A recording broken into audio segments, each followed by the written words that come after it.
दंगा के बाद जो हालत होता है, जो नज़र होता है, दुकान जल जाता है, प्रॉपर्टी जल जाता है, गाड़ी टूट जाता है, ये सिर्फ आम आदमी का होता है। और आम आदमी का कोई धर्म नहीं होता है। आम आदमी रोजी रोटी के लिए रास्ता में निकलता है। वो आम आदमी है, वो आम आदमी अपना घर चलाने के लिए रास्ता में निकलता है। वो आम आदमी है, वो आम आदमी अपनी बेटी की शादी के लिए काम के लिए रास्ता में निकलता है। वो आम आदमी है जो अपनी माँ का इलाज करने के लिए रास्ता में निकलता है। वो आम आदमी ना हिंदू है ना मुसलमान है, वो आम आदमी है। कोई बोलता है मोहब्बत से अल्लाह अकबर, कोई बोलता है मोहब्बत से जय श्री राम। यहाँ तक कि ऐसा हो गया है ये लोग भगवान और अल्लाह को भी नहीं छोड़ रहे। अभी तो कोई प्रॉब्लम नहीं सुना कि दुर्गा पूजा में मुसलमान लोग जाके बोलते हैं अल्लाह अकबर अल्लाह अकबर, कभी तो नहीं सुना। तो ये आखिर जो राम नवमी जो हुआ है, जो तलवार लेके जो लहरा रहा है जय श्री राम, मेरा आँख का सामने हुआ जय श्री राम बोल के, ये साबित क्या करने मांग रहा है? सबसे बड़ा खराबी हमारे देश में है जो ये दंगाबाजी जो लगा रहे हैं, इसको ख़त्म करना होगा, नहीं तो देश आगे चल के बहुत नुकसान में जाएगा। नमस्कार, आदाब। मैं लाइव इंडिया न्यूज़ से फराज।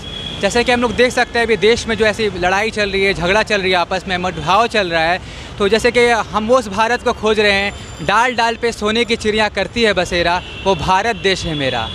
मज़हब नहीं सिखाता है आपस में बैर रखना, हम अपने गांधी की, मौलाना आज़ाद के, भगत सिंह वाला भारत को ढूंढ रहे हैं। आज देखिए जाने माने शख्सियत महमूद भाई हम लोग के साथ हैं, जो कि समाज सेवक हैं और जो भी अन्याय होता है कोलकाता में होता चला आया है उस पर ये आवाज़ उठाते हैं और अपनी वीडियोस बनाते हैं। एक जाने माने फेमस कलाकार हैं। तो पहले तो मैं इनसे बात करूंगा कि देखिए देश में देखिए बहुत कुछ, जो भारत पहले था वो भारत हमारा अभी नहीं रहा है, जहाँ पर मेल मोहब्बत से रहते हैं। तो कुछ लोग के कारण आज हमारा देश बदनाम हो गया है। हमारे देश की मिसाल दी जाती थी यूनिटी इन डाइवर्सिटी, मतलब भारत में एकता था। तो अगर क्या रीज़न है, क्या वजह है, इस पर आप क्या बोलेंगे महमूद भाई? सबसे पहले तो हम फेमस आदमी नहीं है, माफ़ी चाहते हैं। बस आपका तरह एक नॉर्मल आदमी है। कुछ बोलने से पहले एक गाना गाना चाहते हैं। आंखें जिसकी मंदिर मस्जिद दिल गुरुद्वारा है, आंखें जिसकी मंदिर मस्जिद दिल गुरुद्वारा है,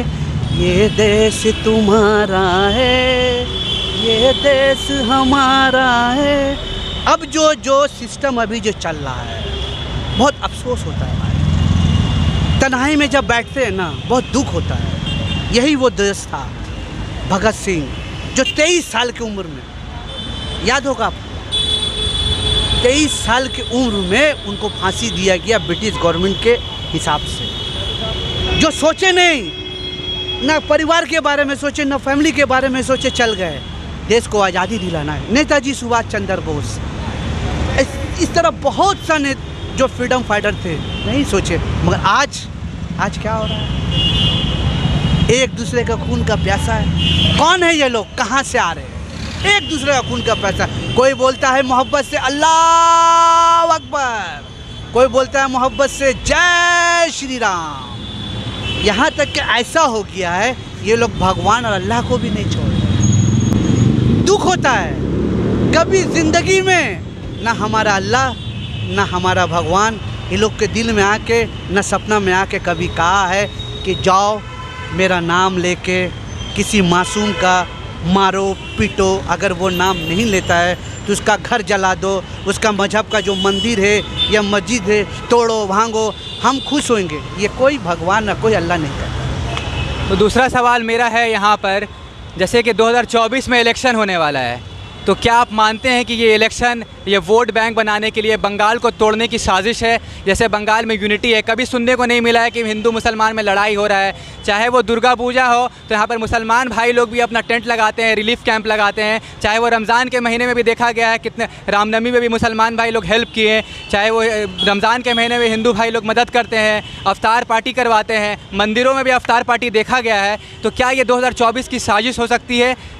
देखिए, पॉलिटिक्स मेरा सिर को ऊपर से जाता है। पॉलिटिक्स हमारे देश में सबसे गंदा चीज़ है। अगर ये 2024 की साजिश है तो इस साजिश को हिंदू, मुस्लिम, सिख, ईसाई सब मिल के साजिश को बंद किया जाए। और रहा नेता मोदी जी, योगी जी, कोई भी हो, जब हमारे मोदी जी प्रधानमंत्री बने थे तो एक ही स्लोगन था, सबका साथ सबका विकास। मगर कुछ कुछ निकल जाता है चुआ के बिल से भड़काऊ भाषा देने के लिए, दंगा करने के लिए। कुछ यहाँ भी है, कुछ वहाँ भी है। बस हम यही चाहते हैं कि इसको ख़त्म किया जाए, नहीं तो हमारा देश जिसको बोला गया है ना सोना का चिड़िया, नहीं रहेगा भाई मेरा, नहीं रहेगा। ये बंदूक इंसान के हाथ में थोड़ी है। राम जो जंग लड़े थे रावण से लड़े थे। ये जो बंदूक, ये जो तलवार, ये इंसान का हाथ में नहीं। ये लोग शैतान हैं, चाहे कोई भी कौम का हो। ये दिखा रहे कि देखो हम नफ़रत फैला रहे, तुम हमें रोक सके तो रोक लो, मगर ये नफ़रत को हम लोग सब मिल के देख रहे। जैसे जर्सी में देख रहे ना, एक हिंदू है, ये मुसलमान है, सिख, ये जिस तरह ये चार मिल के देश का आज़ादी में हाथ बढ़ाए थे, अंग्रेज़ों को चप्पल मार के देश से बाहर भगाए थे, इसी तरह ये चारों मिल के इन जैसे अणभक्तों लोग को देश से बाहर भगाना पड़ेगा, कड़ी से कड़ी सज़ा करना पड़ेगा। और अगला सवाल मेरा जैसे कि है, अभी कुछ दिन पहले देखा गया रामनवमी के जुलूस में एक सेक्रेटरी हैं किसी संगठन के, उन्होंने कहा है कि मुसलमान को ईद का नमाज़ नहीं होने देंगे, बकरीद का नमाज़ नहीं होने देंगे। ऐसा बंगाल में तो ममता बनर्जी जी तो प्यार मोहब्बत से लोगों को रखती हैं, तो कुछ लोगों के वजह से ये कैसे लोग हैं जो ऐसा बात बोलते हैं? वो जो बंदा है ना, हम सोच रहे थे कि ये सवाल अब कब करें। ये जो बोल रहे हैं कि जो नमाज़ पढ़ने नहीं देंगे, उस नमाज देखिए ईद का बकरीद का 10 मिनट का है, उनसे जाके बोलिए। अभी ईद का माहौल चल रहा है, जितना हिंदू भाई का दुकान है उन लोग को जाके अपील करे कि कोई भी मुसलमान कस्टमर आ रहा है कपड़ा ना दो। अभी देखिए ईद के बाद शादी का माहौल आएगा।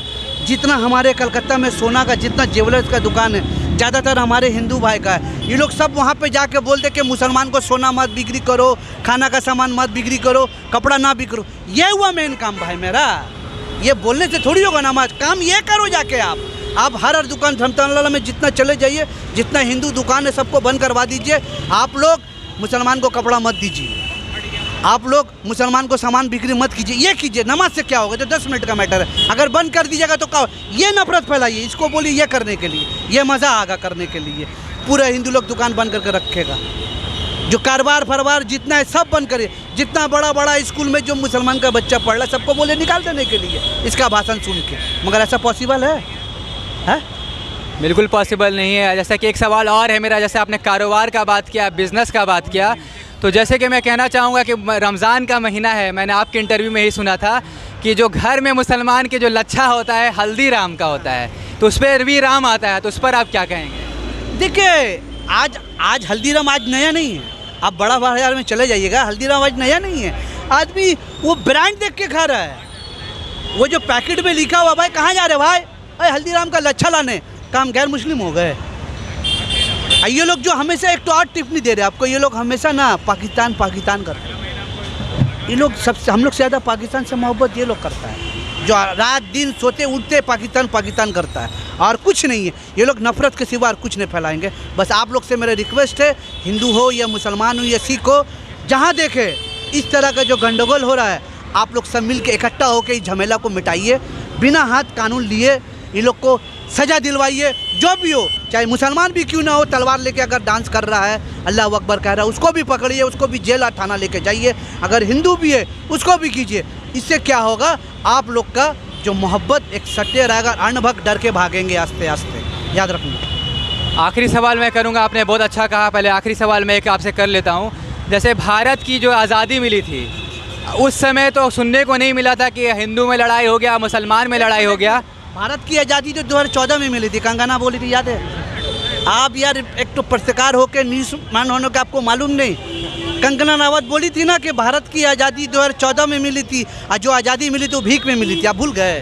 वो आज़ादी जो आप बात कर रहे हैं वो तो अच्छे दिन वाला आज़ादी था, तो वो अच्छे दिन आए या नहीं आए, आपको क्या लगता है? आप तो सामान सस्ता हो गया होगा, सिलेंडर सस्ता हो गया होगा आपके नज़र में? हाँ, सब सस्ता है भाई, सबका घर में हाथ में आईफोन मोबाइल है, सब BMW और मर्सिडीज़ गाड़ी लेके घूर रहा है, सबका घर में वाईफाई सब लगा हुआ है, कोई चाप नहीं, कोई टेंशन नहीं, सब मटन बिरयानी कर रहा, कोई टेंशन नहीं, कोई गरीबी नहीं है, एक भी गरीब नहीं। अगर इनकेस यहाँ पे फॉरेनर आता है ना, तो डॉलर यूज़ नहीं करते, इंडियन मनी यूज़ करता है, कि डॉलर डाउन हो जाते हैं इंडियन मनी के सामने, हमेशा याद रखिएगा। सब टेंशन, सबसे बड़ा खराबी हमारे देश में है जो ये दंगाबाजी जो लगा रहे हैं, इसको ख़त्म करना होगा, नहीं तो देश आगे चल के बहुत नुकसान में जाएगा, बहुत नुकसान में जाएगा। तो जैसे कि मैंने महबूब भाई से बात किया है, इन्होंने बताया कि देश का तरक्की अगर यूनिटी रहेगा, इक्वालिटी रहेगा, तभी देश आगे बढ़ेगा। आप ओवरऑल यंगस्टर को, जैसे शिक्षा भी बहुत ज़रूरी है आज के टाइम में, अगर शिक्षा रहेगा लोगों में तो एजुकेशन विल बी मस्ट। जैसे एजुकेशन रहेगा तभी आप कुछ सही गलत का फ़र्क समझ करके, मतलब उससे आप खड़े होकर के आप अच्छा नेता चुन पाएंगे। और एक और शख्स यहाँ पर है, उनसे भी मैं बात करूँगा। पहले तो मैं आपका नाम जानना चाहूँगा, आपका नाम क्या है? शयान खान। जैसे कि आपने शयान खान नाम बताया है, तो जैसे कि आजकल आप देश के युवा हैं, तो आप क्या मानते हैं कि देश के विकास के लिए, देश के सही और गलत चुनने के लिए एजुकेशन का रोल क्या होता है? देखिए, एजुकेशन का मतलब हम लोग तो ये समझते हैं कि एक समझदार जो हम लोग को स्कूल में दिया जाता है कि अच्छा चीज़ में जाओ, ठीक है। और जो अभी दंगा जो सुन रहे हैं, मेरा उम्र है 15 साल, लेकिन हम 15 साल में कभी ये नहीं सुना कि कलकत्ता में हिंदू मुसलमान का लेके झमेला हुआ, या नमाज़ पढ़ने नहीं देंगे, या मंदिर में मुसलमान नहीं जाएगा, कभी हम आज तक सुना नहीं है। ये रिसेंटली सुन रहे हैं कि ईद में नमाज़ पढ़ने नहीं मिलेगा, या ये रिसेंटली सुन रहे हैं कि मुसलमान हिंदू लोग को टॉर्चर कर रहा है। ये तो मतलब ज़िंदगी में हम कभी नहीं सुना कि हिंदू मुसलमान का लेके झमेला हुआ। अब जो झमेला हो रहा है ये किस लिए, आखिर ये फ़ायदा किस लिए? अगर आप लोग हिंदू मुसलमान को झगड़ा करते हैं तो क्या फ़ायदा, इससे क्या फ़ायदा क्या मिलेगा? नेता लोग को मिलेगा। लेकिन कभी तो कोई प्रॉब्लम नहीं सुना कि दुर्गा पूजा में मुसलमान लोग जाके बोलते हैं अल्लाह अकबर, अल्लाह अकबर, कभी तो नहीं सुना। तो ये आखिर जो राम नवमी जो हुआ है, जो तलवार लेके जो लहरा रहा है, जय श्री राम मेरा आँख का सामने हुआ, जय श्री राम बोल के, ये साबित क्या करने मांग रहा है? साबित इससे क्या होगा? अभी ये करने मांग रहे, देश का शांति को तोड़ा जा रहा है। हमारे हम बंगाल के जो हिंदू है सबसे बेस्ट है। कभी ज़िंदगी में बंगाल में हिंदू में दुर्गा पूजा में कभी कुछ नहीं हुआ। ये लोग शांति को तोड़ना चाह रहा है ताकि तुम लोग तोड़ के चले जाए, हम लोग आपस में लड़के मरते रहे। और ये ओवरऑल ये समझ में आ रहा है कि आपस में लड़ाई कराया जा रहा है और यहाँ पर बांटा जा रहा है। दो जो है धर्म के लोग हैं, हिंदू हो, मुस्लिम हो, सिख ईसाई हो, इंसानियत सबसे बड़ा धर्म है। मैं आगे भी बोलते आया हूँ, आज भी बोल रहा हूँ। जैसे कि ममता बनर्जी जो यहाँ की सीएम है वेस्ट बंगाल, पश्चिम बंगाल की, तो वो जो इस पे ऊपर बहुत कार्रवाई कर रही हैं और यहाँ पर सीआईडी को जांच के लिए भी दे दिया गया है। तो आप लोग जनता हैं, आम आदमी हैं, कुछ भी होता है, दंगा होता है, फसाद होता है, सबसे ज़्यादा जो सफ़र करना पड़ता है आम इंसान को करना पड़ता है। तो आप आम आदमी हो करके आपका क्या अपील रहेगा ममता बनर्जी से, इस केस को क्या कैसे देखा जाए? बस हमारे सीएम से यही रिक्वेस्ट है कि किसी टाइप का भी दंगा हो, चाहे वो दंगा में हिंदू शामिल हो या मुसलमान शामिल हो, कड़ा सा कड़ा एक्शन लीजिए, उसको जेल में डालिए। कई के लिए दंगा के बाद जो हालत होता है, जो नज़र होता है, दुकान जल जाता है, प्रॉपर्टी जल जाता है, गाड़ी टूट जाता है, ये सिर्फ आम आदमी का होता है। और आम आदमी का कोई धर्म नहीं होता है। कोई आदमी अपना बच्चा को स्कूल छोड़ने जा रहा है, कोई बीमार है, कोई परेशान हाल है, दंगा में फंसा हुआ रहता है, वो आम आदमी है। वो आम आदमी रोजी रोटी के लिए रास्ता में निकलता है, वो आम आदमी है। वो आम आदमी अपना घर चलाने के लिए रास्ता में निकलता है, वो आम आदमी है। वो आम आदमी अपनी बेटी की शादी के लिए काम के लिए रास्ता में निकलता है, वो आम आदमी है जो अपनी माँ का इलाज करने के लिए रास्ता में निकलता है। वो आम आदमी ना हिंदू है ना मुसलमान है, वो आम आदमी है। प्लीज़ हमारे सीएम से मेरा रिक्वेस्ट है, इस तरह कहीं भी कोई भी दंगा हो फ़ौरन एक्शन लीजिए, नहीं तो ये हमारा देश का नक्शा बहुत ख़राब होने वाला है। बहुत और जो साइड से जो मज़ा ले रहे हैं ना, ये लोग को निकाल के मारिए, चाहे कोई भी काम का हो, चाहे कोई भी कास्ट का हो। सीएम जी मैं आपसे रिक्वेस्ट करता हूँ, प्लीज़ इसको एक्शन लीजिए। ना हमको रामनवमी से तकलीफ़ है, ना दुर्गा से। क्यों तकलीफ़ होगा हमको? क्यों तकलीफ़ होगा? जब मुहर्रम का जुलूस निकलता है तो हमको तकलीफ़ नहीं है, तो हमको रामनवमी से भी क्यों तकलीफ़ होना चाहिए? नहीं होना चाहिए किसी मुसलमान को नहीं। मगर हाँ, उस मिचिल में, उस रैली में जो हरकत होता है, उस हरकत को रोकिए। बस यही रिक्वेस्ट हमारे सीएम से।